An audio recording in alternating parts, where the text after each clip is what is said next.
سے قلب سے سوقت باللہ من الشیطان الرجیم بسم اللہ الرحمن الرحیم وَإِذَا سَأَلَكَ عِبَادِي عَنِّي فَإِنِّي قَرِيبٌ أُجِيبُ دَعْوَةَ الدَّاعِ إِذَا دَعَانِ فَلْيَسْتَجِيبُوا لِي وَلْيُؤْمِنُوا بِي لَعَلَّهُمْ يَرْشُدُونَ قال المؤلف والمفسر رحمه الله تعالى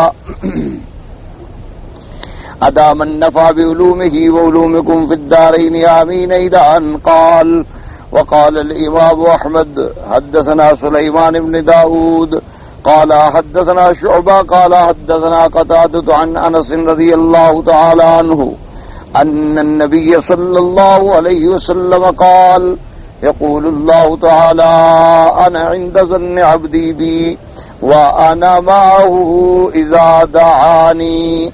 اب مفسر رحمۃ اللہ علیہ اس آیت مبارک پر اذا سألک عبادی انی فانی قریب اس پہ اپنے دلائل ذکر فرما رہے ہیں اور فرماتے ہیں کہ ایک حدیث مبارک میں یہ بھی آیا، حضرت انس رضی اللہ تعالیٰ عنہ سے روایت ہے کہ حضور صلی اللہ علیہ وسلم نے فرمایا کہ یقول اللہ تعالی، اس کو کہتے ہیں حدیث الہی یا حدیث قدسی، جس میں حضور پاک یہ فرمائیں کہ اللہ پاک فرماتے ہیں، یقول اللہ تعالی، اللہ پاک فرماتے ہیں کہ انا عند ظن عبدی بی، میں اپنے بندے کے گمان کے پاس ہوں اور جب وہ مجھے پکارے میں اس کے ساتھ ہوں.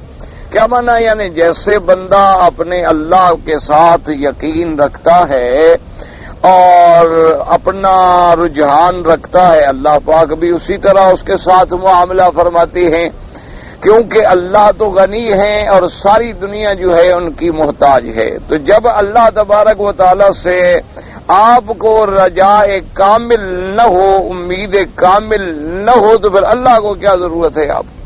اور دوسرا فرمایا کہ آنا معہ، میں اس کے ساتھ ہوں، یعنی معیت علمیہ، کہ جب بھی وہ مجھے یاد کرے، جب بھی مجھے پکارے، میں تو اپنے بندے کی پکار سننے کے لیے تیار ہوں. فرق صرف اتنی ہوتا ہے کہ پکارنے والے نے کتنے اخلاص سے پکارا ہے اور پکارنے والے نے کتنے صحیح طریقے سے پکارا ہے. اور جیسے آپ دیکھیں نا جی، دنیا میں بھی آپ دیکھ لیں، مثلا آپ کا بڑا عزیز ترین بیٹا ہو، اولاد ہو، لیکن ایک اولاد ایسی ہے کہ فرما بردار ہے اور بڑی ماشاءاللہ لائق ہے، فائق ہے، وہ ایک پیسہ ضائع نہیں کرتا، محنت کرتا ہے اور صحیح معنوں میں چلنے والا ہے. وہ اگر آپ کو فون کرے گا نا، جی ابا جان مجھے 1 لاکھ چاہیے، آپ کو ٹھیک ہے بیٹا آپ لے لیں، پوچھنے کی کیا ضرورت ہے. اچھا، اس کے مطابق اگر دوسرا بھی آپ کا بیٹا ہے لیکن وہ آوارہ ہے، نافرمان ہے، غلط کار ہے، غلط صحبت رکھتا ہے، غلط لوگوں کے ساتھ آتا جاتا ہے، وہ اگر آپ سے 10,000 بھی مانگے گا تو آپ کہیں گے کیا کرتے ہو، کیوں مانگتے ہو، بات کیا ہے، کیا ضرورت ہے تمہیں، مجھے بتاؤ، پہلے سمجھاؤ کہ تمہیں کیا کرنا ہے. اچھا اس لیے تمہیں دے دوں کہ تم جا کے پھر گناہوں میں اڑا دو، دوڑ جاؤ، نہیں ہے. یہی معاملہ اب سوچ لیں کہ ہمارا اللہ کے ساتھ جو معاملہ ہے، ہم اس کے کتنے فرما بردار ہیں. اگر ہم واقعی اللہ کے فرما بردار ہیں پھر ٹھیک ہے، ہماری ہر بات سنے گا، ہماری ہر بات قبول بھی فرمائیں گے. اور اگر ہم سر سے لے کر پاؤں تک اللہ کے احکام کے نافرمان ہیں تو پھر تو اس کا کرم ہے کہ کبھی سن لی کبھی دے دی، ورنہ تو ہمارا حق تو کسی طرح بھی نہیں بنتا. ایک اصولی سی بات یاد رکھیں بھی، آپ اپنے بیٹے کو نہیں دیتے، وہاں تو مسئلہ ہی بندے کا ہے. تم بندے ہو، مخلوق ہو اس کی، وہ خالق. تم مملوک ہو، تم غلام ہو، وہ مالک.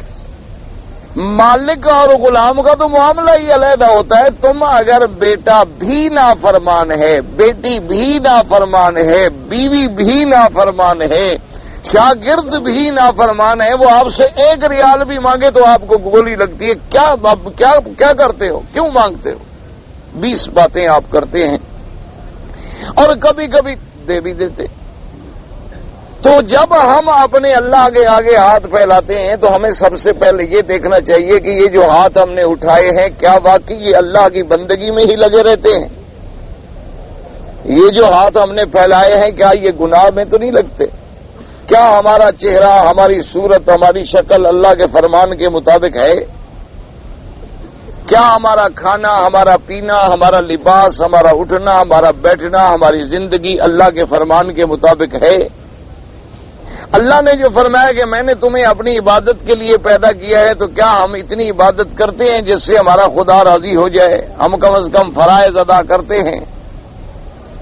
تو جب ہمارا سر سے لے کر پاؤں تک تو معاملہ ہو نافرمانی کا، اور مطالبہ یہ ہو کہ جب مانگے ہمیں مل جائے، تو پھر خود سوچیں کہ بھئی تم کیا کہہ رہے ہو اور کیا مانگ رہے ہو۔ اس لیے ہمیشہ اللہ تبارک و تعالی، اور دیکھیں اس کے مقابلے پہ آپ دیکھ لیں کہ جتنے انبیاء گزرے، صالحین گزرے، اولیاء اللہ گزرے، ان نے مانگا، اللہ نے دے دیا۔ اچھا، اگر کبھی انبیاء علیہم السلام کی دعاؤں میں دیر کی تو وہ اس کی حکمتیں ہیں، اپنے جلال کا اظہار ہوتا ہے، اپنی عظمت اور ہیبت کا اظہار ہوتا ہے کہ میں محتاج تو نہیں ہوں نا کہ جو مانگے ہر شکل میں مجھے دینا پڑے، میری مرضی۔ اللہ تبارک و تعالی سے آدمی کو جب مانگے نا جی، تو مانگنے والا بھی تو سوچے کہ کیا میرا معاملہ اپنے رب سے صاف ہے؟ میں جو مانگ رہا ہوں اور جو اس نے مجھے کہا ہے، یعنی آج دنیا میں آپ دیکھ لیں کہ ایک آدمی مثلا آپ کو ملازم رکھتا ہے، 2000 ریال مہینہ دیتا ہے، آپ جناب پورا مہینہ اللہ کی رحمت سے غائب رہیں،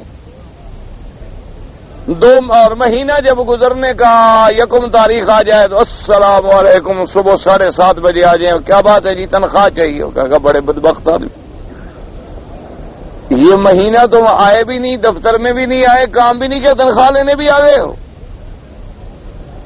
تو جب تم ہاتھ اٹھاؤ نا تو ذرا سوچ لیا کرو کہ آج میں نے کتنے جھوٹ بولے ہیں، اس زبان جس سے میں کلمہ پڑھتا ہوں کتنی گالیاں دی ہیں، کتنی میں نے لوگوں کا گیلا کیا ہے، کتنی غیبت کی ہے، کتنے لوگوں کو میں نے برا کہا ہے۔ اللہ نے مجھے جو آنکھیں دی ہیں، اس سے کتنے دفعہ میں نے قرآن دیکھا ہے یا لوگوں کی بیٹیوں کو دیکھتا رہا ہوں۔ اللہ نے مجھے جو پاؤں چلنے کے لیے دیے تھے، میں چل کے مسجد میں گیا تھا یا گناہ کرنے کے لیے گیا تھا، اور پھر مانگ بھی رہا ہوں۔ تو اس لیے ذرا آدمی مانگتے ہوئے تھوڑا اپنا تجزیہ کر لے۔ جب تجزیہ کر لیتا ہے تو پھر اعتراف ذنب کی شکل آتی ہے کہ میں گنہگار ہوں، اور جب اعتراف آتا ہے وہ کریم و رحیم ہے، پھر معاف بھی فرما دیتے۔ اس لیے فرمایا مجھے تو جب پکارو میں ساتھ ہوں۔ اور اس کے بعد فرماتی ہیں وقال الامام احمد ایضا حدثنا علی بن اسحاق قال انبانا عبد الله قال انبانا عبد الرحمن بن يزيد بن جابر قال حدثنا اسماعيل بن عبد الله عن كريمة بنت ابن خشخاش المزنية قالت حدثنا ابو هريرة انه سمع رسول الله صلى الله عليه وسلم يقول قال الله تعالى انا مع عبدي ما ذكرني وتحركت بي شفتاه۔ اس حدیث سے مبارک میں ہے کہ حضرت ابی ہریرہ رضی اللہ تعالیٰ عنہ فرماتی ہیں کہ میں نے اپنے آقا سرکار مدینہ صلی اللہ علیہ وسلم سے سنا، فرماتی ہیں اللہ فرماتی ہیں کہ میں اپنے بندے کے ساتھ ہوں، جب میرا بندہ مجھے یاد کرتا ہے میں اس کے ساتھ ہوں، جب اپنے ہونٹ ہلاتا ہے مجھ سے مانگتا ہے تو میں اس کے ساتھ ہوں، میں اس کی ہر ضرورت کو جاننے والا، اس کی ہر بات کو سننے والا۔ اس لیے خدا فرماتی فاذکرونی اذکرکم واشکروا لی ولا تکفرون، میرے بندو تم مجھے یاد کرو تاکہ میں تمہیں یاد کروں۔ اور ایک حدیث مبارک میں آتا ہے اللہ فرماتے ہیں میرے بندے جب تم مجھے علیحدہ یاد کرتے ہو تو میں بھی تجھے یاد کرتا ہوں، اور جب تم مجھے کسی جماعت میں یاد کرتے ہو تو میں تم سے بہتر جماعت ملائکہ میں تمہیں یاد کرتا ہوں۔ اور اللہ پاک نے فرمایا لیکن واشکروا لی، میرا شکر کرو، ولا تکفرون، میری نعمتوں کا کفر نہ کرو۔ شکر کرنے کا معنی یہ نہیں ہوتا کہ زبان سے کہتے رہو شکر ہے شکر ہے شکر ہے، یہ شکر نہیں۔ شکر کرنے کا معنی یہ ہے کہ اللہ پہ ایمان لے آؤ، اللہ کی اطاعت کرو، اللہ کی فرما برداری کرو، اللہ نے جتنی تمہیں آزاد دیے ہیں اللہ کے کام میں لگاؤ، اللہ کی نافرمانی سے اس کو بچاؤ۔ یہ معنی ہوتا ہے شکر کا، یہ معنی نہیں ہوتا شکر کا کہ صرف زبان سے کہتے رہو کہ ہاں جی بالکل اللہ تیرا تو بڑا شکر ہے، اللہ میاں تیرا بڑا شکر ہے، ویسے میں نماز تو نہیں پڑھتا لیکن تیرا بڑا شکر ہے، اور روزہ بھی کبھی کبھی میں رکھتا ہوں، سال میں کوئی ایک آدھا، لیکن تیرا شکر لاکھ لاکھ شکر ہے، سارا دن میں سود کھاتا ہوں، آرام کھاتا ہوں، لیکن تیرا لاکھ لاکھ شکر ہے، تو نے بہت ہمیں دیا ہے، بڑا رشوت کا دورہ ہے، ٹھیک ٹھاک پیسے مل رہے ہیں، تیرا شکر ہے۔ یہ شکر ہے کفر ہے، یہ شکر نہیں ہوتا، یہ کفر ہوتا ہے۔ شکر کا معنی یہ ہے سب سے پہلے اما شاکرا و اما کفورا۔ اللہ نے فرمایا میرے شکر گزار بندے وہ ہیں جو میرے مجھ پر ایمان لے آتے ہیں، اور جو ایمان نہیں لے آتا وہ شکر گزار بھی نہیں ہوتا۔ اور اس کے بعد شکر کیا ہے؟ اللہ فرماتے ہیں کہ جو چیزیں میں نے تمہیں دی ہیں میری فرما برداری میں خرچ کرو، جو میں نے تمہیں عقل دیا، تمہیں دماغ دیا، تمہیں قلم دیا، تمہیں علم دیا، تمہیں زبان دی، تمہیں پاؤں چلنے کے لیے دیے، ہاتھ پکڑنے کے، ان سب کو میرے فرما برداری میں لگا دو، یہ ہے شکر۔ اور اس کے بعد پھر زبان سے بھی شکر کرو، الحمدللہ سبحان اللہ و بحمدہ سبحان اللہ العظیم۔ ورنہ صرف زبان سے شکر کرے اور دل سے کفر کرے، زبان سے شکر کرے اور اعضاء اس سے کفر کرے تو وہ شکر نہیں ہوتا، بلکہ وہ ناشکری ہوتی ہے اور استہزاء ہوتا ہے، یعنی اللہ کے عذاب کو دعوت دینا ہوتا ہے۔ جیسے آپ نے دیکھا ہے نا کہ بعض لوگ رشوت کے پیسے لے لے کے بڑی بڑی کوٹھیاں بنا دیتے ہیں، سود کے پیسے لے کے بڑی کوٹھیاں بنا لیتے ہیں، اسمگلنگ کے منشیات کے پیسوں سے بڑی کوٹھیاں بنا کے اوپر لکھتے ہیں ھذا من فضل ربی، میں نے جو حرام کمایا ہے یہ اللہ کا فضل ہے۔ یہ اللہ کے عذاب کو دعوت دینا ہے کہ ایک تو اللہ کی نافرمانی کرو اور دوسرا کہو کہ یہ اللہ کا فضل ہے۔ جی اللہ کا فضل ہے نا، مجھے ایسی کرسی پہ بٹھایا کہ پیسے ملتے ہیں، تجھ پہ اللہ کا فضل نہیں ہے، تم جوتیاں چٹکھاتے پھر رہے ہو۔ حالانکہ یہ نہیں سمجھتے اصل فضل اس پہ ہے جو حرام سے بچا ہوا ہے،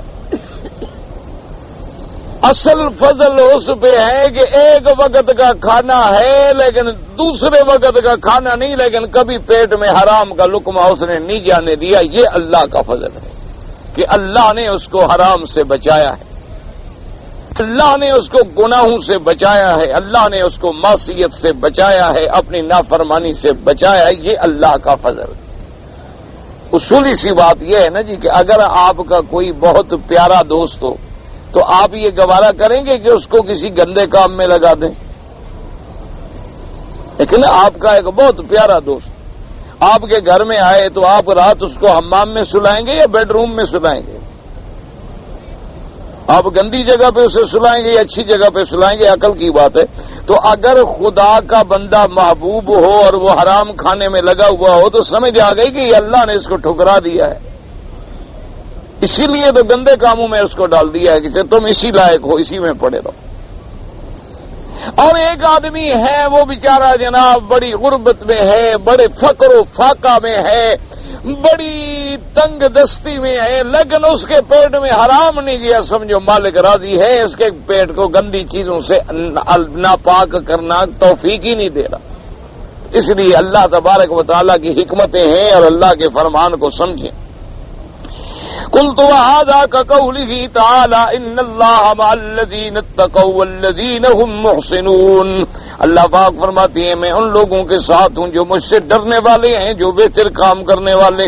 وقوله لموسى وهارون علیہم السلام، جیسے اللہ نے موسیٰ علیہ السلام اور ہارون علیہ السلام اننی معکما اسمع وارا، کہ میں تم دونوں کے ساتھ ہوں۔ ساتھ ہونے کا کیا معنی؟ میں سنتا ہوں، میں دیکھتا ہوں، تو قوم یعنی معیت علمی مراد ہے۔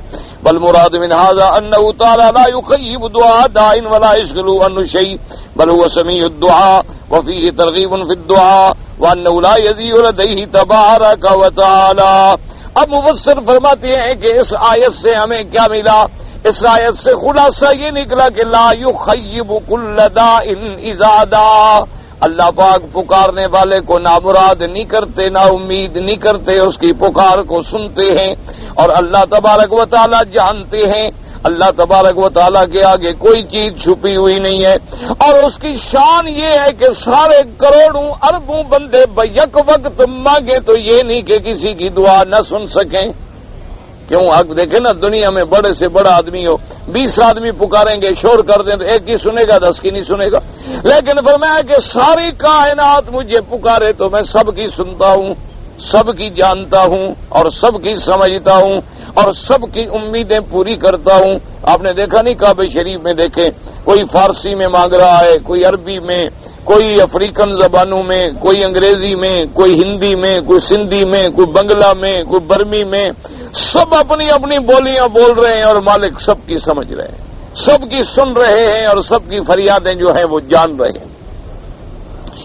اور اس کے بعد جناب فرماتے ہیں فضل رحمۃ اللہ علیہ کما قال الامام احمد حدثنا یزید قال حدثنا رجل سمع ابا عثمان النحدی يحدث سلمان عن الفارسي رضي الله تعالى عن النبي صلى الله عليه وسلم قال ان الله تعالى لا يستحيي ان يبسط العبد اليه يديه يسأله فيهما خيرا فيردهما خائبتين قال يزيد سموا لي هذا الرجل فقالوا جعفر بن ميمون وقد روى ابو داود والترمذي بن ماجه عن جعفر بن ميمون صاحب الانباد به وقال الترمذي حسن غريب ورواه بعضهم ولم يرفعه۔ اب جناب اس حدیث پاک میں آتا ہے حضرت سلمان فارسی رضی اللہ تعالیٰ عنہ فرماتی ہیں کہ حضور صلی اللہ علیہ وسلم نے فرمایا ان اللہ تعالیٰ لا یستحیی، اللہ تبارک و تعالیٰ استحیا فرماتی ہیں ان یبسط العبد الیہ یدا یسألہ فیہما خیرا، اللہ فرماتی ہے کہ مجھے حیا آتی ہے کہ میرا بندہ ہاتھ پھیلائے، میرے سامنے درخواست کرے فیردہما خائبتین، میں ان کے ہاتھوں کو اسی طرح نامراد لوٹا دوں۔ میری رحمت کے خلاف ہے، میری رحمت ہے، میں رحیم ہوں، میں کریم ہوں، میں پکارنے والے کو، دروازے پہ ہاتھ پھیلانے والوں کو کچھ نہ کچھ دے دیتا ہوں۔ اللہ تبارک و تعالیٰ کا یہی تو شان کرم ہے، ورنہ ہم تو اپنے اعمال کے حوالے سے اس مقام پہ پہنچ گئے ہیں۔ اللہ تبارک و تعالیٰ معاف فرمائے کہ اگر ہم حضور صلی اللہ علیہ وسلم کی امت میں نہ ہوتے تو شاید عذاب خسف آ چکا ہوتا کہ پوری امت غرق ہو جاتی، یا عذاب مسخ آ چکا ہوتا کہ شکلیں تبدیل ہو جاتی۔ یہ تو اللہ کی رحمت ہے کہ اللہ نے اس امت کو امت مرحومہ بنایا ہوا ہے کہ اس پر اللہ کی رحمتیں ہیں کہ ہمارے بڑے کروڑوں گناہ ہیں لیکن پھر بھی وہ ہمیں مہلت دیتے ہیں، پھر بھی وہ ہمیں معافی دیتے ہیں، پھر بھی وہ ہمیں مانگنے کے لیے گنجائش دیتے ہیں۔ اب دیکھیں کتنی بڑی رحمت ہے کہ حدیث سے مبارک میں آتا ہے کہ اگر ایک بندے کے دل میں خیال آیا کہ آج نعوذ باللہ میں برائی کروں گا تو اللہ کا حکم ہے فرشتوں کو کہ میرے بندے کے دل میں خیال ہے، ارادہ ہے، لیکن نہ لکھو۔ اور اگر وہ اس برائی پہ عمل کر لے تو پھر بھی ایک لکھو۔ اور بندے کے دل میں خیال ہے کہ آج تو بھائی درس کے بعد انشاءاللہ طواف کریں گے، اللہ فرماتے میرے بندے نے نیکی کا ارادہ کیا ہے، لکھ لو، چاہے اس نے نہیں کی لکھ لو۔ اور جب وہ میرا بندہ نیکی کر لے اس کے بعد 10 گنا لکھ دو، من جاء بالحسنۃ فلہ عشر امثالها۔ اور اگر وہ مسجد الحرام میں نیکی کرے تو 1,00,000، ایک کا بدلہ 1,00,000 لکھ دو۔ اچھا اب جناب اللہ نہ کرے بندے نے گناہ کیا تو فرشتے ہیں ہمارے دونوں جانب، ایک یمین میں ہے ایک شمال میں۔ جو یمین میں ہے اس کے ذمے ہے کہ ہماری حسنات کو لکھتا جائے جو نیکیاں ہم کریں دن میں، اور جو شمال میں ہے اس کے ذمے ہے کہ ہماری برائیاں لکھتا چلا جائے۔ تو جب ہم سے کوئی برائی ہوتی ہے، گناہ ہوتا ہے، غلطی ہوتی ہے، فرشتہ لکھنا چاہتا ہے تو دائیں والا اس کو کہتا ہے ٹھہرو رہنے دو، ابھی جلدی نہ کرو لکھنے میں۔ کہتے اس نے غلطی کر لی ہے، وہ کہتے یار پتہ نہیں توبہ بھی کر لے تو ساتھ توبہ بھی لکھ دو، اللہ معافی دے دے، اس کو ذرا مہلت تو دو۔ یعنی اللہ تبارک و تعالیٰ نے کتنا ہمارے ساتھ رحم کا معاملہ فرمایا ہوا ہے۔ اور پھر جناب دیکھیں کہ 70 سال ایک بندہ شرک میں مبتلا ہے، زنا میں مبتلا ہے، شراب میں مبتلا ہے، حرام میں مبتلا ہے، 70 سال کے بعد دل میں خیال آ گیا کہ بھائی میں کیا کر رہا ہوں، میں تو بڑا غلطی میں ہوں، آ کے سر سجدے میں ڈال کے رو پڑا۔ اللہ فرماتا ہے تو نے توبہ کی، 70 سال کے گناہ میں نے معاف کر دیا، 70 سال کا شرک میں نے معاف کر دیا۔ تم نے 70 سال بغاوت کی میرے خلاف، میرے سوا تم غیروں کو پکارتے رہے، میرے سوا تم غیروں کی نظر نیاز منتیں چڑھاتے رہے، میرے سوا تم غیروں کے جا کے جناب ان سے سوال کرتے رہے، اولادیں مانگتے رہے، تم ان کو نفع نقصان کا مالک سمجھتے رہے، لیکن ایک دفعہ تم نے توبہ کی ہے تو میں نے 70 سال کے گناہ تمہارے معاف کر دیے۔ اب اتنی بڑی رحمت کا دروازہ بھی کھلا ہوا ہو اور اس کے بعد بھی ہم لوگ ہدایت حاصل نہ کر سکیں تو پھر ہماری بدقسمتی ہے، پھر ہماری محرومی ہے کہ جیسے دریا کسی کے دروازے کے سامنے بہ رہا ہو اور پھر بھی وہ ہاتھ منہ نہ دھوئے اور گندگی میں پڑا رہے، تو پھر یہ تو پھر اس کی اپنی بدنصیبی۔ اب دیکھیں نا جی کہ یہاں دنیا میں اللہ نے ہمیں کتنے موقع دیے ہیں کہ غریب سے غریب آدمی ہے، حرم کے چاروں طرف اس کو اتنے بہترین حمام ملتے ہیں جو اپنے گھروں میں بھی نہیں ہے، کپڑے بھی دھو سکتا ہے، غسل بھی کر سکتا ہے، نہا بھی سکتا، لیکن نہیں اگر اس کو گندا رہنے کی عادت ہے کہ اس نے کپڑا بدلنا ہی نہیں، انشاءاللہ ایک دفعہ بدلا تھا اور آخری دفعہ مولوی بدلے گا جب مریں گے انشاءاللہ، اور اس نے کبھی الحمدللہ اللہ معاف فرمائے اپنی بنیان کو دھویا ہی نہیں ہے، اگر دھویا بھی تو اوپر والا کپڑا دھویا ہے، نیچے والا اسی طرح ہے کہ کسی کے ساتھ نماز میں کھڑا ہو تو پوری صف بیچاری پریشان ہوتی ہے کہ یہ کیا بلا آ گئی ہے۔ اب اس کا کسی کے بعد علاج ہے؟ وہ خود گندا رہنا چاہتا ہے تو کوئی کیا کرے؟ اللہ کی رحمت تو دریا کے موجوں سے بھی کروڑ درجہ زیادہ جو ہے وہ بالکل اپنی عین موجوں میں، لیکن ہم رحمت کو نہ لینا چاہیں۔ جیسے بزرگوں نے ایک واقعہ لکھا ہے نا کہ ایک دفعہ شیطان جو ہے لعین ابلیس، یہ بڑا لعین ہے نا، ہر کسی کو نئے نئے انداز میں دھوکے دیتا ہے۔ ایک اللہ والے، اللہ کے بہت بڑے ولی تھے، وہ عبادت میں مشغول تھے اور ابلیس لعین جو ہے نا جی کسی شکل میں آ گیا۔ ان کے بعد جب آیا تو انہوں نے کہا کہ اچھا میں نے تمہیں پہچان لیا ہے، تم ابلیس ہو؟ اس نے کہا ہاں جی ابلیس۔ کیوں آئے ہو؟ اس نے کہا جی میں آج آپ سے ایک مسئلہ پوچھنے آیا ہوں۔ انہوں نے کہا بھی ابلیس کو مسئلے کی کیا ضرورت پڑ گئی؟ اس نے کہا نہیں بس آپ عالم آدمی ہیں، بزرگ آدمی ہیں، اللہ والے آدمی ہیں، کچھ میرا مسئلہ بھی حل کریں۔ انہوں نے کہا جی کہو کیا کہتے ہو؟ اس نے کہا مجھے یہ بتائیں کہ میں کوئی شے ہوں یا نہیں ہوں؟ دیکھو نا بھی آخر یہ کوئی شے تو ہے نا، گلاس صحیح کچھ تو ہے نا، یہ کیا ابھی رومال ہے، کوئی شے ہے؟ انہوں نے کہا اب یہ بتائیں کہ میں شے ہوں یا لا شے ہوں؟ اس نے کہا کہ شے تو ہو، ابلیس جو ہو تو اگر شے تو۔ اس نے کہا جب میں شے ہوں تو خدا کہتا ہے وسعت رحمتی کل شے، میری رحمت ہر شے پر وسیع ہے، تو تم مولویوں نے مجھے کیوں رحمت سے باہر نکالا ہوا ہے؟ اللہ کی رحمت جب ہر شے پہ ہے تو میں بھی شے ہوں، تو لہذا مجھ پر بھی اللہ کی رحمت ہوگی۔ تو اللہ والے نے فرمایا کہ ملعون تم نے قرآن کی آدھی آیت پڑھی ہے، پوری نہیں پڑھی نا، پوری پڑھتے تو تمہیں مسئلہ سمجھ آ جاتا۔ تم نے تو اتنی پڑھی ہے نا کہ لا تقربوا الصلاۃ کہ نماز کے قریب ہی نہ جاؤ، آگے تو تم نے پڑھا ہی نہیں۔ اللہ نے جو فرمایا رحمتی وسعت کل شیء فساکتبھا للذین اتقوا، میں نے اپنی رحمت ان کے لیے لکھی ہے الذین یتقون، جو مجھ سے ڈرنے والے ہیں۔ تو نہ فرمانے، تو خود رحمت سے نکل گیا، خدا نے تو تمہیں رحمت سے نہیں نکالا تھا۔ رحمت تو اللہ کی ہر شے پہ ہے، لیکن جو اس سے ڈرنے والے ہیں، اگر تم ان متقین میں نہیں ہو، تم نے حکم کی نہ فرمانی کی تو فاسقین میں آ گئے، تو تم نے تو خود اپنے آپ کو خدا کی رحمت سے نکالا ہے۔ جب تم نے نہ فرمانی کی تو پھر اللہ نے بھی حکم دیا ان علیک لعنتی الی یوم الدین، تیری نافرمانی سے پہلے تو تجھے اللہ نے نہیں نکالا۔ تیرے انکار سے پہلے تو خداوند قدوس نے تمہیں نہیں نکالا آسمانوں سے نہ جنت سے. جب اللہ نے حکم دیا کہ سجدہ کرو تم نے انکار کیا. تو اللہ نے اور اس کے بعد بھی فرمایا خدا نے کہ یا ابلیس ما منعک اللہ تسجد اذ امرتک، کہ اے ملعون میں نے جو تمہیں حکم دیا تھا سجدے کا تم نے کیوں نہیں کیا؟ تو پھر بھی تم نے یہ نہیں کہا اللہ میاں توبہ کرتا ہوں آئندہ کروں گا، مجھے معافی دے دیں، آئندہ آپ کا حکم مانوں گا.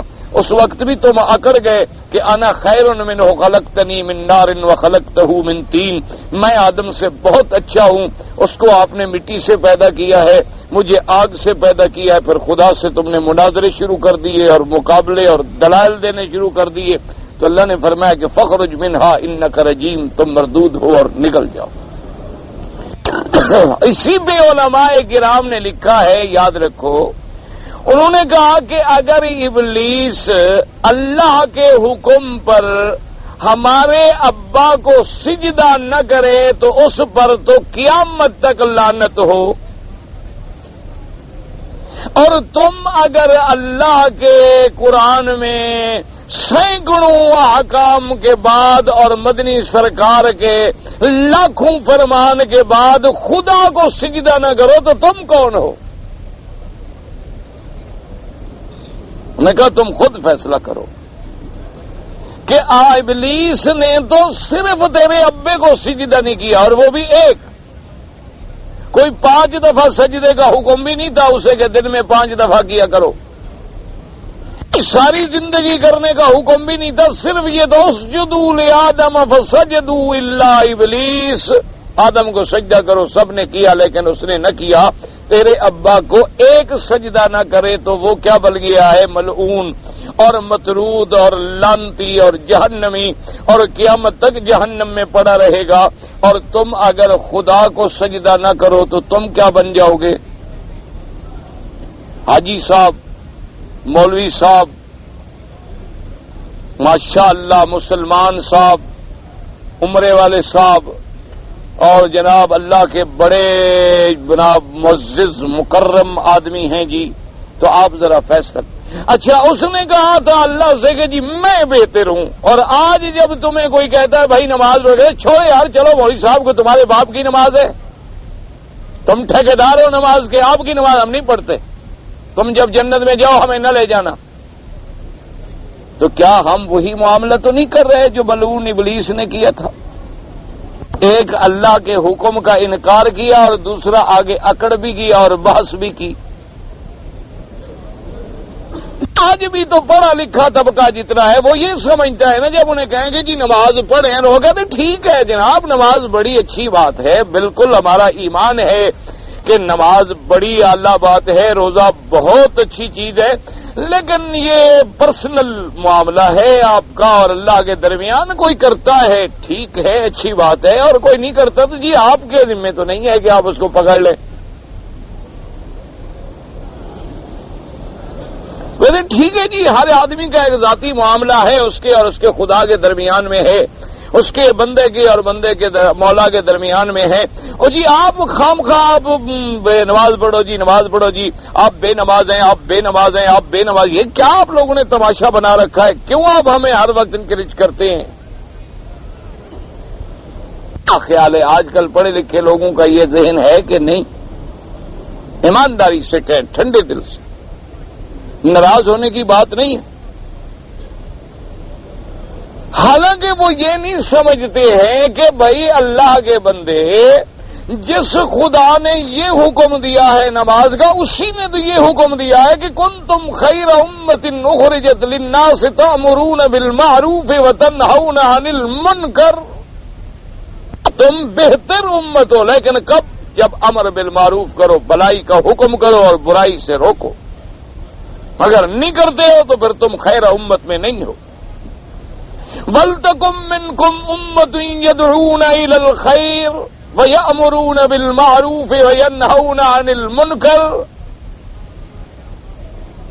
اور یہ پڑھے لکھے لوگ جب ان سے کہو کہ جناب ہر گاڑی چلانے والا بھی پڑھا لکھا ہوتا ہے، ڈرائیور ہے، سمجھدار ہے، اس کی اپنی گاڑی ہے، 1 لاکھ کی، 2 لاکھ کی، 10 لاکھ کی، اس کو اپنی گاڑی کا خیال نہیں ہے۔ آپ نے ہر چوک پہ آدمی کھڑا کر رکھا ہے، وہ کہتے کیوں کرو، وہ کہتے یوں چلو گے، رک جاؤ، کہتے چل پڑو، یہ کیا تماشا بنا رکھا ہے؟ وہ کہتے ہیں جی نہیں، وہاں تو ذرا ضابطے کی ضرورت ہے، اور یہاں دین کے لیے کسی ضابطے کی ضرورت نہیں ہے۔ وہاں اشارہ دینے والے کی ضرورت ہے، وہاں لال بتیاں لگانے کی ضرورت ہے، وہاں گرین لائٹ لگانے کی ضرورت ہے۔ ایک اللہ کا دین ایسا ہے کہ تمہیں مولوی یہ نہیں کہہ سکتا کہ نماز پڑھا کرو، روزہ رکھا کرو، نافرمانی نہ کیا کرو، بے حیائی نہ کیا کرو، برائی نہ کیا کرو، بلکہ اللہ کے نبی نے یہ فرمایا ہے کہ اگر تم میں یہ طاقت ہے کہ تم برائی کو روک دو، اور اگر تم نے نہ روکا تو اللہ ایسا عذاب نازل کریں گے کہ تم سب کو اس میں بسم کر ڈالیں گے۔ آج وہی عذاب ہم پہ نازل نہیں ہو رہے، کہیں روٹی نہیں ملتی، کہیں پانی نہیں ملتا، کہیں آٹا نہیں ملتا، کہیں امن نہیں ملتا، کہیں سکون نہیں ملتا۔ اور عذاب کیا ہوتا ہے کہ اپنے گھر میں بھی آدمی آرام کو نہ سو سکے، آدمی اپنے گھر میں بھی اپنے بچوں کے ساتھ اطمینان کی زندگی نہ گزار سکے۔ بچہ سکول جائے تو ماں کا دل لٹکا ہوا ہے، بیچاری کبھی کھڑکیوں سے دیکھ رہی ہے میرا بچہ کب آئے گا۔ نوکری پہ جائے تب وہ یہ عالم ہے، اور جانے والے کا یہ عالم ہے کہ پتہ نہیں جی کہ اب ہم واپس بھی آئیں گے نہیں آئیں گے۔ یہ اللہ کے عذاب نہیں تو کیا ہے؟ سب ہمارے گناہ ہیں، ہماری نافرمانیاں ہیں، ہمارے معاصی ہیں، ان کو مختلف شکلوں میں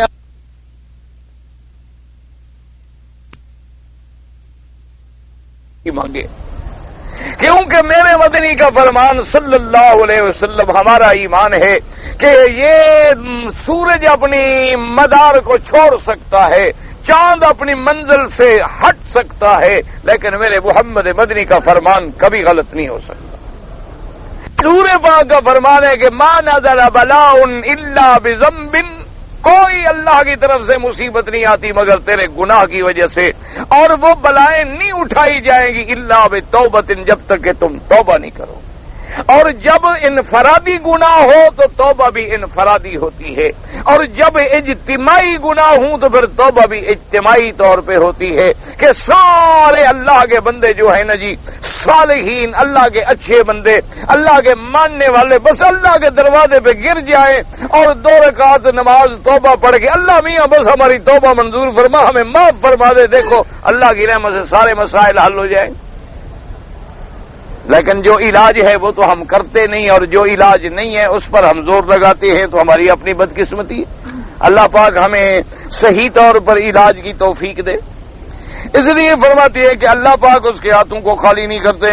وقال الشیخ علامہ ابو الحجاج المزی رحمہ اللہ فی اطرافہ وتاب ابو حمام محمد بن ابی الزبرقان عن سلیمان التیمی نبی عثمان النحدی به وقال الامام احمد اذن حدثنا ابو عامر قال حدثنا علي بن ابي المتوكل الناجي النبي سعيد ان النبي صلى الله عليه وسلم قال ما من مسلم يدعو الله عز وجل بدعوة ليس فيها اسم ولا قطيعة رحم الا اعطاه الله بها احدى 3 خصال۔ اس حدیث سے مبارک میں آیا، حضرت ابی سعید فرماتی ہیں کہ آقا نامدار صلی اللہ علیہ وسلم نے فرمایا کہ جب کوئی مسلمان اللہ سے دعا کرتا ہے، لیکن شرط یہ ہے کہ اس دعا میں ایسی دعا نہ ہو جو گناہ ہو۔ تم یہ دعا کرو کہ فلاں کی لڑکی سے مجھے عشق ہے، میرا کام بن جائے، اب یہ بھی دعا ہے۔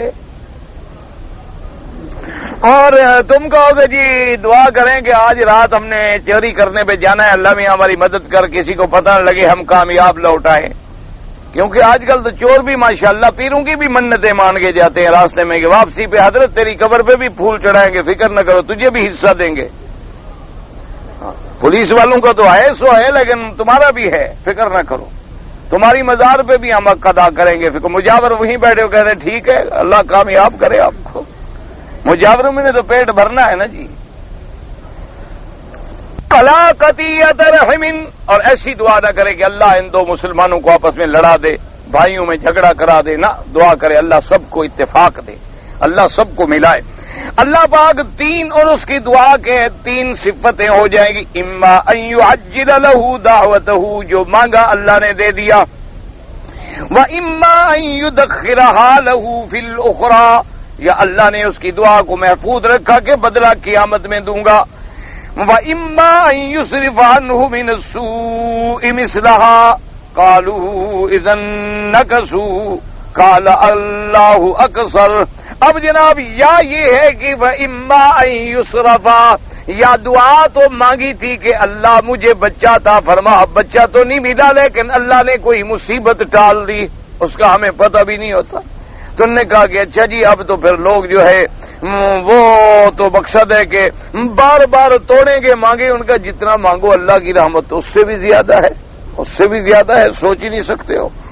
وقال عبد الله بن الامام احمد قال حدثنا اسحاق بن منصور القوسج قال انبانا محمد بن يوسف قال حدثنا ابن صوبان نبي مقول عن جبير بن نفير بن عباد بن الصامت رضي الله تعالى عنه حدثهم ان النبي صلى الله عليه وسلم قال ما على ظهر الارض من رجل مسلم يدعو الله عز وجل بدعوة الا آتاه الله اياها او کفان من السوء مثل ما لم يدع باسم او قضیۃ رحم. اس حدیث میں آیا حضور پاک نے فرمایا جو بھی زمین پہ اللہ کا بندہ مسلمان اللہ سے مانگتا ہے یا تو اللہ دے دیتے ہیں یا اس دعا کے بدلے میں اللہ کوئی مصیبت رفع فرما دیتی ہیں. اور اس کے بعد فرماتے ہیں رواه الترمذی عن عبد الله بن عبد الرحمن الدارمی عن محمد بن یوسف الفریابی عن ابن صوبان وعبد الرحمن بن سعد بن صوبان به وقال حسن صحیح غریب من هذا الوجه. وقال الامام مالك بن شهاب النبي عبيد مولى ابن ازهر النبي هريره رضي الله تعالى عنه ان رسول الله صلى الله عليه وسلم قال يستجاب لاحدكم ما لم يعجل يقول دعوت فلم يستجب لي. اس حدیث مبارک میں آیا اللہ تمہاری دعائیں قبول فرماتی ہیں جب تک کہ تم جلدی نہ کرو. جلدی کا کیا معنی؟ او جی میں نے بڑی دعا کی ہے میری تو منظوری نہیں ہو رہی, بڑی دعا کی ہے بڑی دعا. وہ اللہ کے بندے تم بندے ہو, بندے کا کام مانگنا ہے, اس کی مرضی ہے جب چاہیں دروازہ کھولے اور چاہیں تو تیری زبان سے دعا نکلے اور منظور فرما لیں, اور چاہیں تو اللہ کے نبی بھی 70 سال مانگتے رہے دعائیں.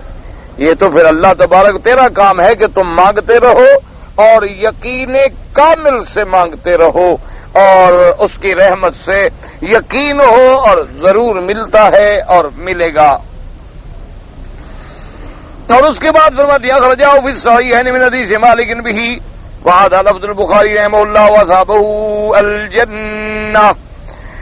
وقال مسلم فی صحیحہ, امام مسلم نے بھی روایت نقل فرمائی حدثني ابو الطاهر قال حدثنا ابن وهب قال اخبرني معاویہ بن صالح ربيعة يزيد بن ادریس الخولانی النبي هريرة رضي الله تعالى عنه النبي صلى الله عليه وسلم قال لا يزال يستجاب للعبد ما لم يدع باسم او قضیۃ رحم ما لم يستعجل. قیل یا رسول اللہ وما الاستعجال قال يقول قد دعوت وقد دعوت فلما يستجاب لي يستحسن عند ذلك الدعاء. حضور نے فرمایا کہ اس کی دعا منظور ہوتی ہے جب تک کہ وہ کوئی گناہ کی دعا نہ کرے, قطع رحم کی دعا نہ کرے اور جلدی نہ کرے. صحابہ نے پوچھا یا رسول اللہ جلدی کا کیا معنی؟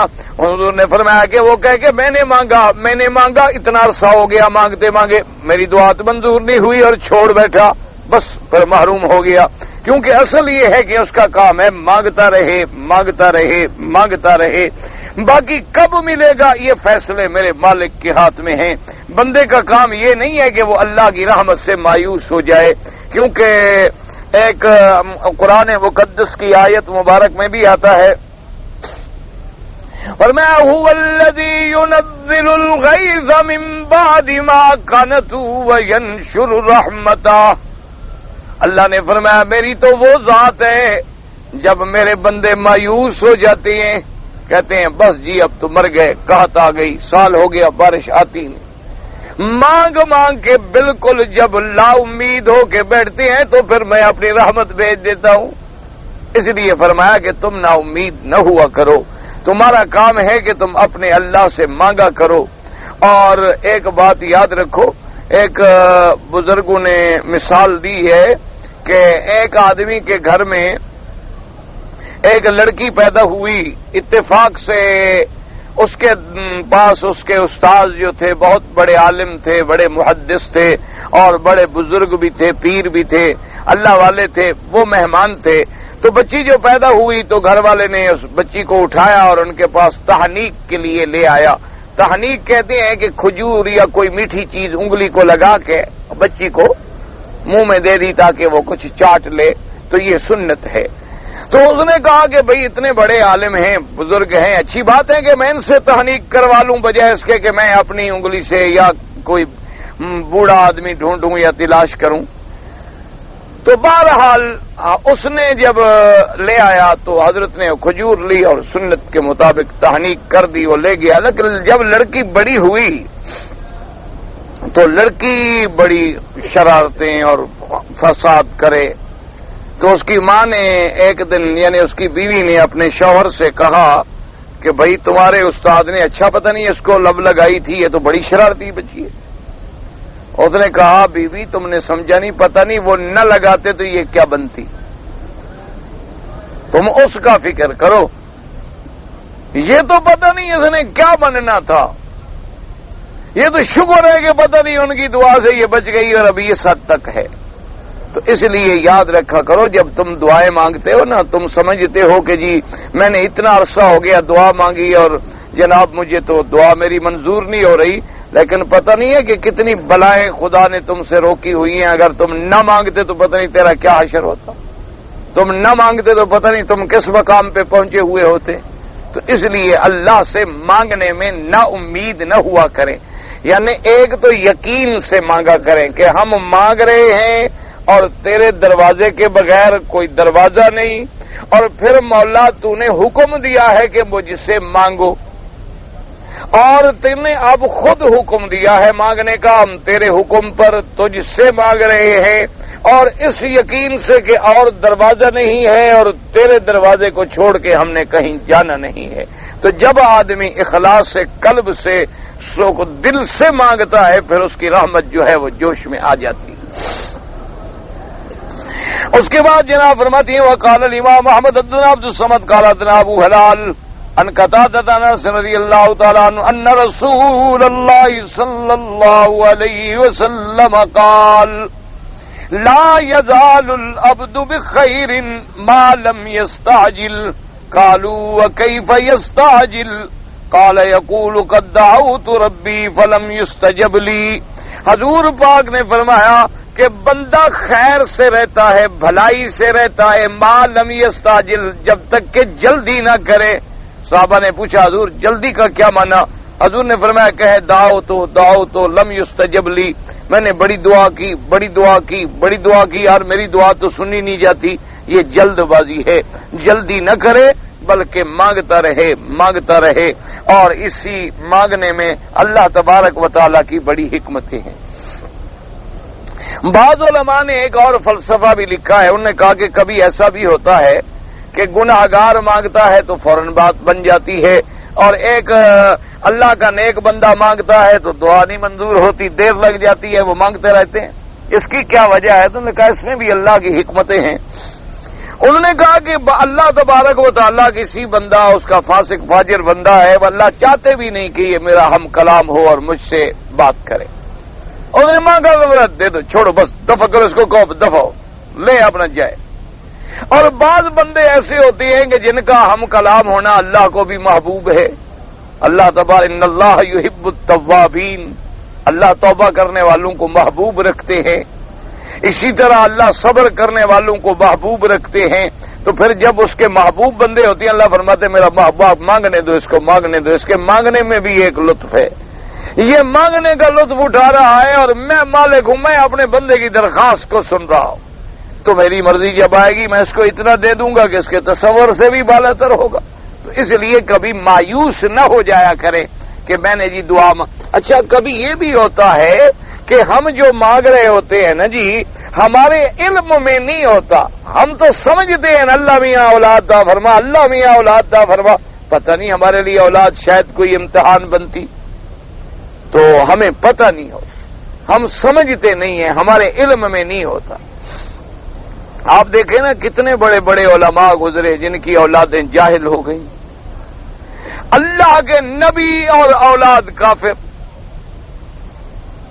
اتنے بڑے بڑے اللہ کے بندے گزرے اور اب بیوی کافر. اور کتنے بڑے بڑے ظالم فاسق فاجر حتیٰ کہ فرعون گزرے اور بیوی آسیہ. اللہ کا نظام ہے. اندازہ کریں کہ شوہر تو فرعون ہو، خدائی کا دعویٰ کرے، نبیوں سے مقابلے کرے، اور بیوی کون ہے؟ بیوی آسیہ، اور ایمان والی، جنت کی سردار، اور پھر اتنی بڑی اللہ نے اس کو عظمت دی کہ جنت میں اللہ اسے ہمارے مدنی پاک کی بیوی بنائیں گے.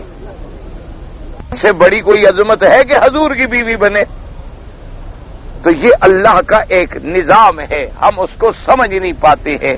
تو اس لیے کبھی اپنی عدم سمجھ کی بنا پر اللہ سے دعا کو کبھی نہیں چھوڑیں، بالکل مانگتے رہیں اور یقین کامل سے مانگتے رہیں. اس کے بعد جناب فرماتی ہیں وقال الامام ابو جعفر الطبری فی تفسیر حدثني يونس بن عبد الله قال حدثنا ابن وهب قال حدثني ابو صخر ان يزيد بن عبد الله بن قصيد حدثه ان عروة بن الزبير ان عائشة رضي الله تعالى عنها انها قالت ما من عبد مؤمن يدعو الله بدعوة فتذهب حتى تعجله في الدنيا وتؤخره في الآخرة اذا لم يعجله يقنط. قال وقلت يا امه كيف اجلته وكم اجرته وقنوته؟ قالت يقول سألت فلم اعط ودعوت فلم اجب. اب جناب فرماتی ہیں کہ بی بی عائشہ رضی اللہ تعالی عنہا نے فرمایا ما من عبد مومن يدعو الله بدعوة، کوئی ایمان والا بندہ اللہ سے مانگتا ہے، یا تو اللہ اس کو دنیا میں دے دیتے ہیں یا اس کے لیے آخرت میں ذخیرہ بنا دیتے ہیں. اذا لم يعجل او يقنط، جبکہ وہ جلدی نہ کرے اور نہ امید نہ ہو جائے.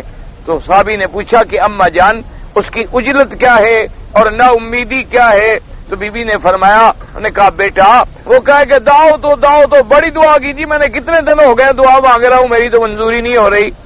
یا یہ ہے جی میری تو جی دعا منظوری نہیں ہوتی، بس چھوڑو جی آئندہ کیا مانگیں، ہم تو گناہگار ہیں، ہماری دعا تو منظوری نہیں ہوتی. تو یہ ہے قنوت. جب تک فرمایا یہ دو چیزیں نہ آئے اللہ تبارک و تعالیٰ اس کو رحمت فرماتے ہیں. کبھی اس کو دنیا میں دعا کا بدلہ دے دیتی ہیں اور کبھی دعا اس کی ذخیرہ کر دیتے ہیں، اس کا بدلہ جو ہے اس کو آخرت میں ملے گا. اللہ آپ کو بھی اور مجھے بھی دعا کریں اللہ پاک ہمیں ان لوگوں میں نہ بنائے جو اللہ کی رحمت سے مایوس ہو گئے ہیں. اللہ کی رحمتوں سے مایوس ہونا کافروں کی صفت ہے. اللہ کے مسلمان بندے کبھی اللہ کی رحمت سے مایوس نہیں ہوتے.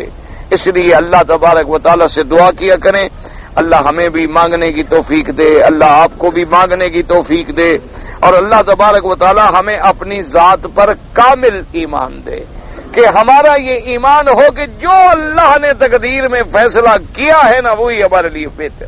بس ہم اس کی قضا پہ راضی، ہم اس کی رضا پہ راضی ہوں، اس کے فیصلوں پہ راضی ہوں. جی کہ آپ مکہ شریف میں رہتے ہیں، آپ دعا کریں کہ اللہ کرے مسلمانوں میں اتفاق ہو. بالکل دعا کریں جی، اللہ پاک تمام عالم اسلام کو اتحاد نصیب فرما دے، اللہ پاک عالم اسلام کی عزت کے فیصلے فرما دے، اللہ پاک عالم اسلام کے غلبے کے فیصلے فرما دے.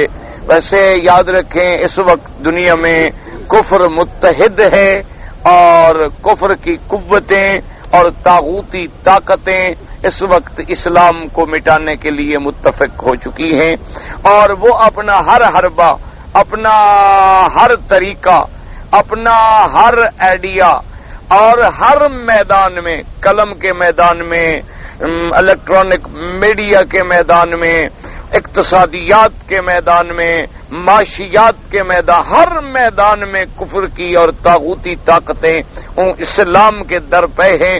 لیکن یاد رکھو ہمارا ایمان ہے کہ اسلام نہ مٹا ہے اور نہ مٹے گا. یہ ہمارا ایمان ہے کہ یریدون لیطفئوا نور اللہ بافواہہم. اللہ نے فرمایا یہ چاہتے ہیں کہ ہم پھونکے مار کے اللہ کے اس نور کو بجھا ڈالیں، لیکن اللہ اپنے اس نور کو کامل فرمائیں گے، تمام فرمائیں گے. چاہے کافر کتنا زور لگا لیں، یہ اللہ کی رحمت سے اسلام غالب ہوگا. اور ایک وقت آئے گا، ہمارا ایمان ہے کہ پوری دنیا پہ، روئے زمین پہ صرف اسلام کا غلبہ ہوگا. اور تمام کفر کی قوتیں ختم ہو جائیں گی۔ اور اسلام جو ہے نا جی، یہ بھی یاد رکھیں کہ جتنا اس کو زیادہ کسی نے دبانے کی کوشش کی ہے نا، یہ ابھرتا بھی پھر ہے۔ ہم مسلمانوں میں ایک بڑی کمزوری ہے، جب تک ہمیں تھپیڑے نہ لگے نا ادھر سے ادھر سے ذرا، پھر ہم بھی ذرا جاگتے واگتے نہیں ہیں۔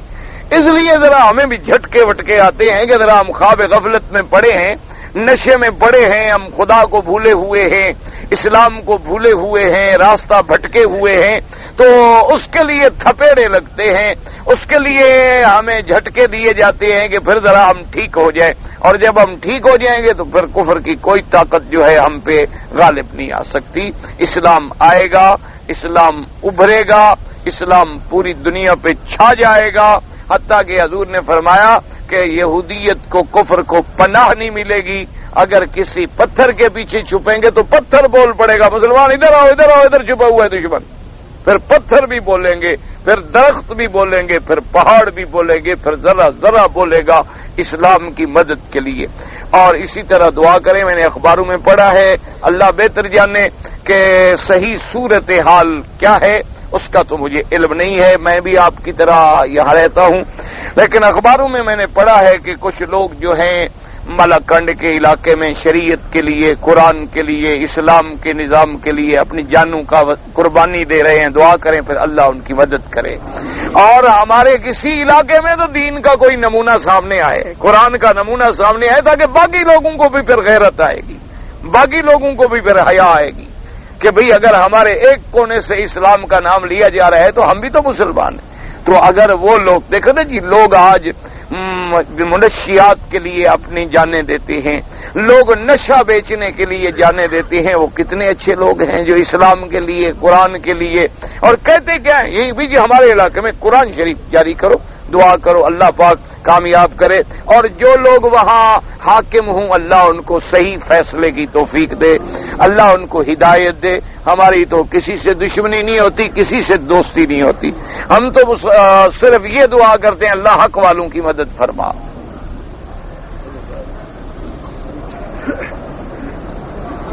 کہتے ہیں جی میں یہاں سعودی عرب میں کام کر رہا ہوں، میرے والد صاحب بیمار ہیں یا ضعیف ہیں، ان کی صحت ٹھیک نہیں ہے، میں ان کے طرف سے حج بدل کرنا چاہتا ہوں۔ بالکل آپ کر سکتے ہیں، لیکن ایک بات یاد رکھنا کہ حج کرنے سے پہلے اپنا کسی بھی عالم دین سے جس سے تیرا واسطہ ہو یا آسانی ہو تجھے، اس سے بیٹھ کے ذرا اچھی طرح مسئلے سمجھ لینا تاکہ تمہارے حج میں کوئی غلطی نہ ہو۔ ہم مشکل یہ ہے کہ حج کرنے کے بعد مسئلہ پوچھتے ہیں، اب اس کا کیا علاج ہو؟ آتے ہیں عمرہ کر لیتے ہیں، پھر آتے ہیں مسئلہ پوچھنے، میں نے جتنی طواف کر لیا تھا، عمرہ کر لیا تھا، بال نہیں کٹائے، کپڑے شپڑے پہن لیے، اچھا کتنی دیر ہو گئی؟ اور جی 2-4 دن ہوئے، اب مسئلہ بتائے، اب کیا مسئلہ بتاؤ جی؟ اب مسئلہ بتاؤ کہ بکری دو، دم ادا کرو، بال کٹواؤ۔ اگر پہلے پوچھ لو تو کچھ بھی نہیں ہوتا۔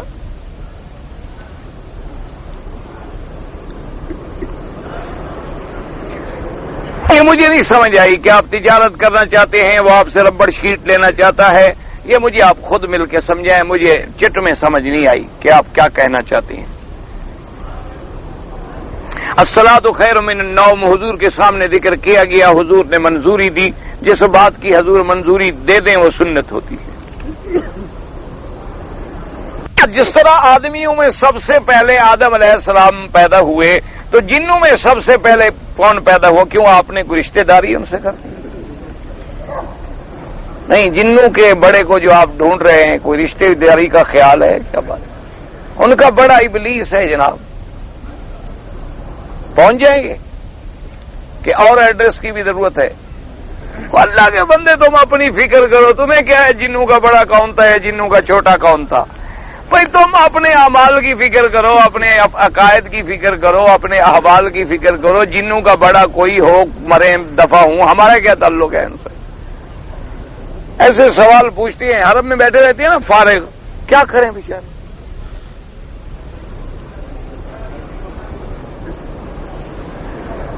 میں نے اپنا مہرانہ رقم تو کوئی نہیں ہوتا، مہر کا رقم تو ہوتا ہے، تو بہرحال میں نے اپنی مہر کا رقم جو ہے وہ بیوی کو دے دیا اور اس کے بعد لے کے کاروبار کروں، ٹھیک ہے، تم نے اس کو دے دیا، پھر اس سے قرضہ لے لو، ویسے لے لو، وہ تو اس کے دے دو ایک دفعہ.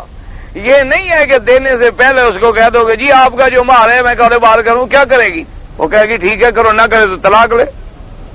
پہلے اس کو دے دو، اس کو ملک بنا دو کہ یہ جی آپ کا حق ہے، آپ ہم سے لے لیں، اور یہ آپ کا ہے، آپ کی مرضی ہے. پھر اس سے آپ لینا چاہتے ہیں تو مانگیں، وہ خوشی سے دو تو لے لیں، نہ دے تو نہ لے.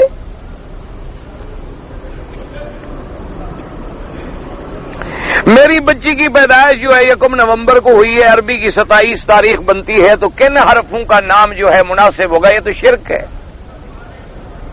یہ حرفوں کو ملانا جو ہے نا جی، مہینہ فلانا، 1 تاریخ، 1 فلانا، اعداد فلانے، بچی کا نام فلانا ہوگا تو فلاں عدد مل جائے گا اور پھر بچی ایسی ہو جائے گی. یہ تو کفر ہے، شرک ہے، تو منع ہے. اور پھر مسئلہ بھی مجھ سے پوچھتے ہو کہ میں تمہیں عدد نکال کے بتاؤں. عجیب بات ہے. میری بیوی کے بچہ پیدا ہوا ہے، 15 دن کے بعد خون بند ہو گیا، پہلا پانی آتا ہے. اگر تسلی ہے آپ کو کہ خون بند ہو گیا ہے، یا مثلا عورتیں سمجھتی ہیں اس بات کو، تو خون بند ہونے کے بعد عورت پاک ہو جاتی ہے، وہ غسل کر لے اور نماز پڑھے، سب کچھ کرے. 40 دن گزارنا ضروری نہیں ہوتا. یہ تو ایسے لوگوں نے مسئلہ بنایا ہوا ہے. 40 دن گزارا تب ہوتا ہے چلا جب خون آ رہا ہے، آ رہا ہے، آ رہا ہے، بند نہیں ہوتا. تو اب ہم 40 دن تک انتظار کریں گے، ورنہ خون اگر 2 دن کے بعد بھی بند ہو جائے عورت پاک ہو گئی. یہودیوں کی اولاد اور کافروں کی اولاد جو بچپن میں مر گئی وہ کہاں جائے گی؟ آپ اپنی اولاد کا فکر کریں. کی اولاد کا آپ سے پوچھا جائے گا. ویسے جو بچے معصوم ہیں وہ جنت میں جائیں گے، جو بالغ ہونے سے پہلے مر جائیں گے وہ جنتی ہیں. ان کو تو کفر کیا ہی نہیں، بالغ ہوا ہی نہیں، تکلیف پہنچی نہیں ان کو. رسول محمد صلی اللہ علیہ وسلم کا کب وصال پتہ کیا؟ حضور صلی اللہ علیہ وسلم کا وصال بھی ربیع الاول میں ہوا. اگر کسی نے کوئی عورت سے زنا کیا تھا، پھر اس کی لڑکی کو شادی کیا جائے گا یا نہیں جائے گا؟ نہیں جائے گا. ویسے زنا سے اولاد تو ثابت نہیں ہوتی، لیکن کچھ حیا اور غیرت بھی تو ہوتی ہے. ویسے نکاح سے اولاد ہوتی ہے، زنا سے اولاد نہیں ہوتی. لیکن ایک ضمیر کا بھی تو مسئلہ ہے، جب اس کو پتا ہے کہ میرے نطفے سے یہ بچی پیدا ہوئی ہے. ہمارے علاقے میں بارش ہو گئی اور علماء نے مسجد میں امام صاحب نے 2 نمازیں اکٹھی پڑھا دی. ٹھیک ہے، اہل حدیث علماء کے نزدیک جائز ہے. عورت کا پتہ نہیں کیا ہے جی، سربراہ ہونا جائز ہے، شریعت میں تو جائز نہیں ہے. 2 آدمی کا جھگڑا ہو گیا، 2 آدمی نے سلو کرا دی، پھر اس نے کہا کہ اس سے بدلہ نہیں لیا تو طلاق ہو جائے گی فلاں. بس یہ حنفیوں کے نزدیک تھی، یہ مسئلہ بڑا خطرناک ہے. بہتر طریقہ یہ ہے کہ تم عربی میں سوال لے کر یہاں دارالفتاء میں جا کے فتویٰ حاصل کرو. اگر کسی نے تہجد کی نماز رات کو اندھیرے میں پڑھی تو ہو جائے گی، بالکل ہو جائے گی. اگر ایک آدمی چارپائی پر سامنے سویا ہوا ہے اور میں نے یہاں نماز پڑھ لی، ہو جائے گی، کوئی بات نہیں. بی بی عائشہ سامنے لیٹی ہوتی تھیں، حضور تہجد پڑھتے تھے، کوئی بات نہیں. لیکن ایسے کیا نہ کرو. وہ زمانے میں اب بڑا فرق ہے. انشاءاللہ اس کی نیند اکھڑ گئی نا تو ڈنڈا لے کے آ جائے گا کہ میرا جنازہ پڑھ رہے تھے تم. سبق پڑھا دے گا اب دوسرے دن کے لیے. کیا نہ کرو، نماز تو ہو جاتی ہے لیکن تجربہ کرنا ہے، ذرا کر دیکھو 1-2 آدمیوں کا. کوئی انشاءاللہ دودھ پلانے والا مل گیا نا، وہ کہے گا تم میرا زندگی میں جنازہ پڑھ رہے ہو. لڑکا سنی، لڑکا شیعہ نکاح نہ کریں. یاد رکھو کہ شیعہ میں بڑی قسمیں ہیں، لیکن بدقسمتی یہ ہے کہ ہمارے ملکوں میں جو شیعہ ہیں اللہ ہدایت دے. ہم تو دعا کرتے ہیں ان کے لیے بھی کہ اللہ ان کو بھی ہدایت دے. کوئی دشمنی تو نہیں نا ہماری ان سے، کوئی ہمارا زمین کا جھگڑا ہے ان سے. ان کے لیے بھی دعا کرتے ہیں اللہ ہدایت دے. لیکن مشکل یہ ہے کہ یہ قرآن کو کامل کتاب نہیں مانتے ہیں، ان کا عقیدہ نہیں ہے قرآن پہ، اور جو قرآن کا منکر ہو وہ مسلمان نہیں ہوتا. اور یہ بی بی عائشہ پہ اللہ معاف کرے تبرہ کرتے ہیں، اور بی بی عائشہ کی پاکی اللہ نے قرآن میں بیان کی ہے. تو جو اس کا انکار کرے وہ کافر ہوتا ہے. یہ سیدنا ابو بکر صدیق کو حضور کا صحابی نہیں مانتے، اور اس کی صحبت قرآن سے ثابت ہے، اذ یقول لصاحبہ، تو اس لیے جب کفر کی بات آ جائے تو پھر لڑکی کا رشتہ کرنا کوئی معقول بات نہیں ہوتی، اس لیے بچا کریں۔ معراج کا جب واقعہ ہوا تھا تو حضور پاک کس شہر میں تھے جی؟ مکہ شریف میں تھے۔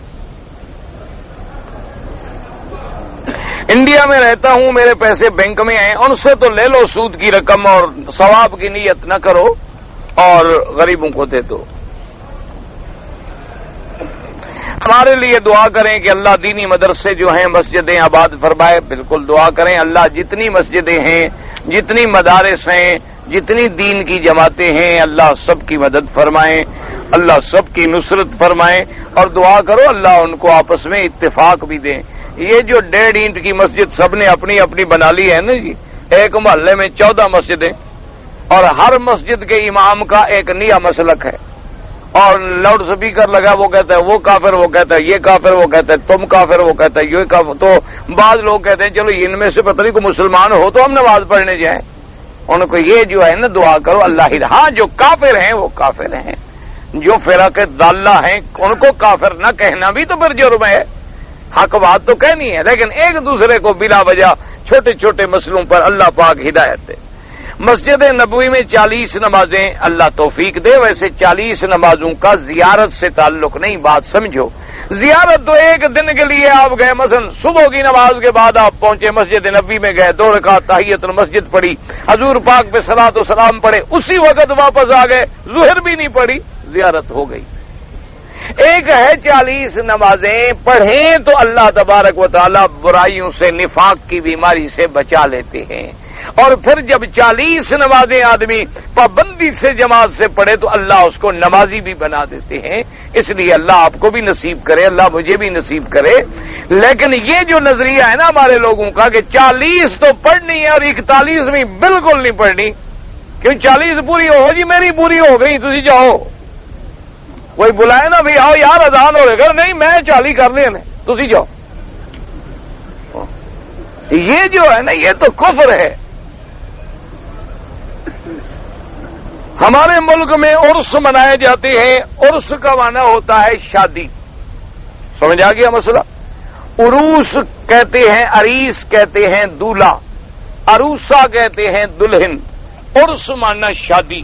تو یہ تمہارا ملک ہے جی جہاں مردوں کی بھی شادیاں ہوتی ہیں، یہاں تو زندوں کی بھی نہیں ملتی، ہم تو 5 سال سے پھر رہے ہیں، مانگ بھی رہے ہیں، دعائیں بھی کر رہے ہیں۔ دعا کرو اللہ ہدایت دے۔ یہ سب بدعات ہیں، رسمیں ہیں، لوگوں نے بنا رکھی ہے۔ تم نے خیرات کرنی ہے، سارا سال خیرات کرو، خیرات سے کوئی منع نہیں کرتا، لیکن یہ جو ہم نے رسمیں بنائی ہیں کہ یہ 3 ہے، یہ 7واں ہے، یہ 40واں ہے، یہ عرس شریف ہے، یہ 11ویں شریف ہے، یہ 12ویں شریف ہے، یہ 13ویں شریف ہے، یہ 27ویں شریف ہے، یہ نہ قرآن میں ہے نہ حدیث میں، آگے تمہاری مرضی۔ اللہم صلی علی سیدنا محمد وعلی آل سیدنا محمد وبارک وسلم۔ یا الہ العالمین، عالم اسلام کی عزت کا فیصلہ فرما یا اللہ۔